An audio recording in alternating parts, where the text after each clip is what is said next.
So, hello guys! Good afternoon sa inyo lahat. Vlogbuto here. So, ngayon i-change oil natin itong motor na to at tuturuan ko kayo kung paano mag-change oil ng Rouser NS200Fi. So, meron tayo Repsol oil 20W50. Meron tayong wrench. Number 18mm siya. And then, meron din tayong 10mm na close wrench. And then, syempre, huwag kakalimutan to. And yung measuring cup pa tawag dyan.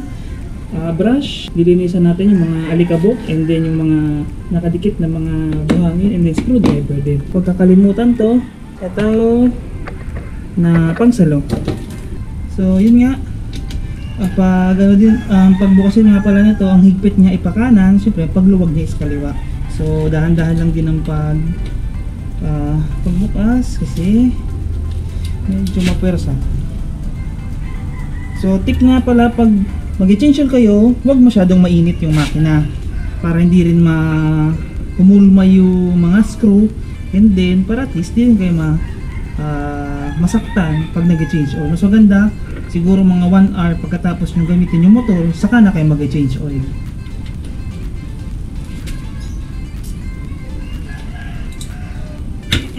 Yan.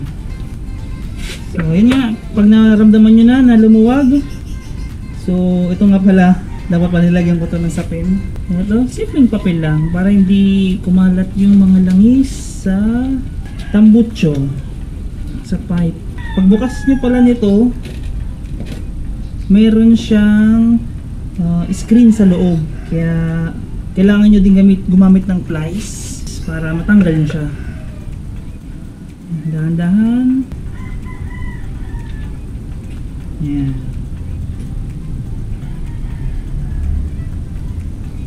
Nakikita nyo? Sobrang itim na. Tapos, ito, mayroon tayo dito na nakabaon na screen. So, dahan-dahan lang din para hindi siya, yan, buhos na yung pagkatanggal nyo na siya. So, ingatan nyo to na wag malagyan ng buhangin o lupa para hindi kayo mahirapan magbalik. Kasi mahirap na kung may mga buhangin sa loob ng makina. Hintayin na lang natin ng mga ilang minuto o siguro mga 1 hour para matanggal lahat ng langis. So, yung mga tinanggal nyo, i-secure nyo lang para at least hindi rin mabuhanginan. Itim na. After 30 minutes ng pag-drain, so try nating i-tilt to para at least matanggal din yung mga excess.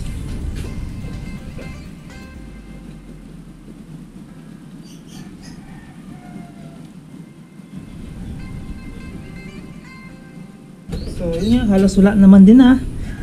Try na natin tong isarado para doon naman sa kabila. So yun nga, ito na yung bubuksan natin. Ito sa oil filter.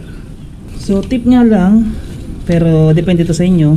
Nilalagyan ko pa rin ng papel dito sa ilalim para yung oil hindi direktang tumama sa catalytic, para hindi rin makalat kasi dyan yung may rason dumidikit yung mga buhangin. So yun nga, napapansin nyo guys, stainless na yung gamit nating tornilyo dito kasi nga naputol yung stock nito, pero buti naman at least may mga nabibili dyan na tornilyo na same size, and mas maganda to kasi stainless na siya. So ito nga gamit ko, 10mm na close wrench para mabuksan siya. Dahan-dahan na lang para at least di rin masira. Ayan. Pag lumawag yan, automatic na yan. Madali na lang yung matanggal. Kinakamay ko na lang. Kamayin nyo na lang pag once na lumuwag na, or dahan-dahan pa rin para mas maganda. Ayun na.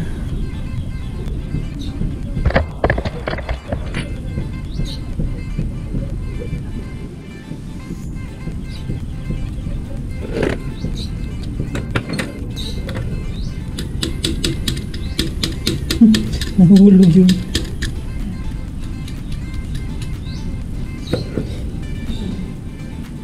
Napupulot lang yan.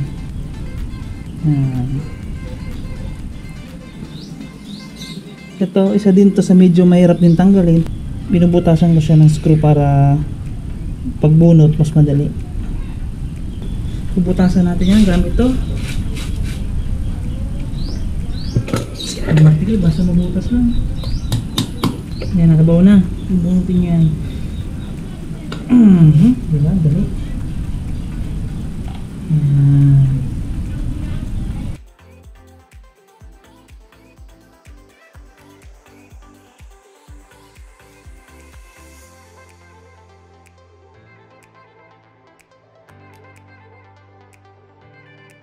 So yun nga, nakasanayan na natin magpalit ng oil filter every time na mag-change oil tayo para maganda din yung performance ng motor natin.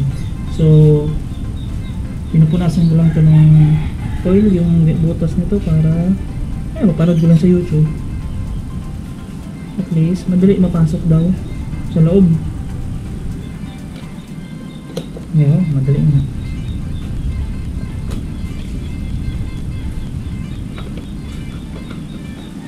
So yun yan, fit na natin, ibalik na natin sa dati. So ako nga pala, maliban dito sa oil filter, dito sa oil filter cap meron din siyang o-ring. So ito kasi kakapalit ko lang ng bago.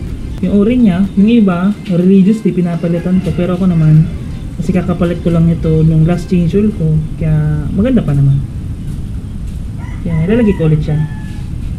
Linisin nyo na lang. Tingnan nyo, nakapit natin. Yan. Tapos, kamay nyo na lang ito. Matanggalin nyo ito, baka mahulog naman.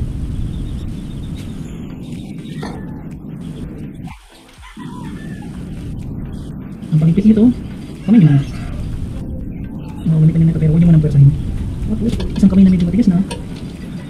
Yan. Ito na yung tutuloy na ikip na. Tanggalin nyo na. Hindi masyado na ikip.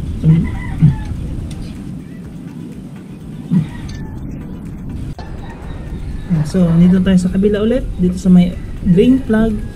Ibalik na ulit natin yung mga tinanggal natin. Huwag nyo kakalimutan to kasi mostly mga gumagamit ng rosary, nakakalimutan talaga to. Pero sabi naman iba, wala namang problema kung makakalimutan to, pero iba pa rin pag nakabit natin, at least wala tayong masyadong iisipin. So yun, ang pagkabit nito is ididiin nyo lang siya sa loob. Dapat pasok na pasok yan. Pag diniin, pag unang pasok nyo yan, hindi pa yung didiin, pero dapat ipasok yan. Narinig kayong click bago nyo ipasok yan.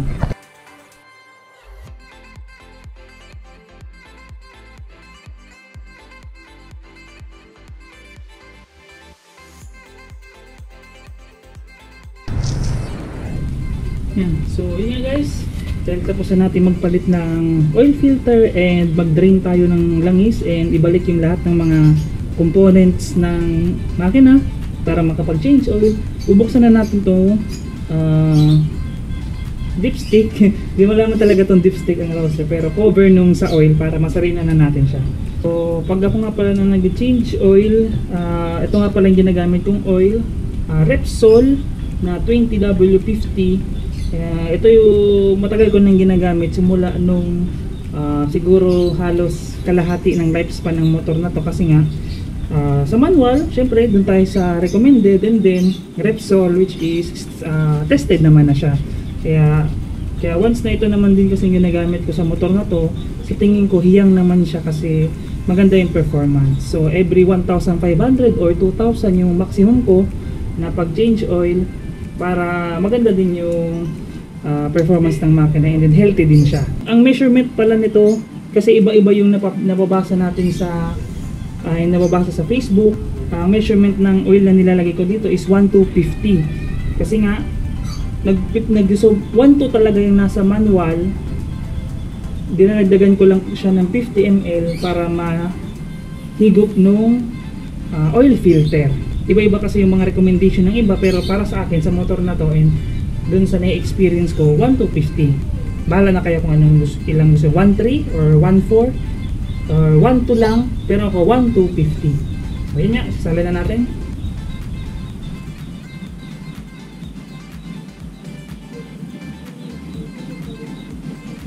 And then yung 250 ml. Ay, tama. 250 ml.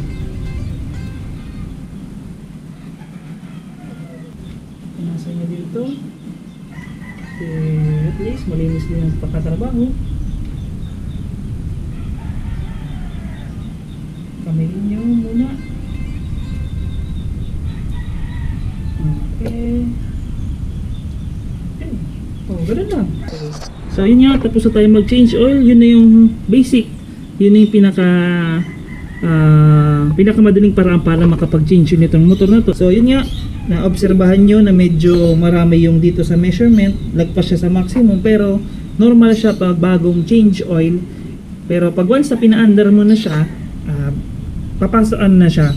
Doon na siya papasok sa in between ng minimum and maximum. So yun nga guys, ganun lang kadali mag-change oil ng NS Rosser 200. So syempre pagkatapos natin mag-change oil, lilinisin natin to para at least ating work area ay malinis din. So yun nga guys, dito na nagtatapos yung aking vlog. Sana may natutunan kayo sa video na to kung paano mag-change oil and magpalit ng oil filter dito sa Rosser NS 200. So sana magamit nyo tong tips na to para kasunod yung pag-change oil. Hindi kasi hassle, kasi pag nasa bahay ka lang kayo and may mga equipments kayong available, at least kayo na lang mismo mag-change oil. Mas maganda na kayo mismo mag-change oil nito kasi iba pa rin pag sarili nyong gawa. So yun, dito na nagtatapos ang aking vlog. Maraming salamat sa inyong pananood. Hanggang sa ulitin. Paalam!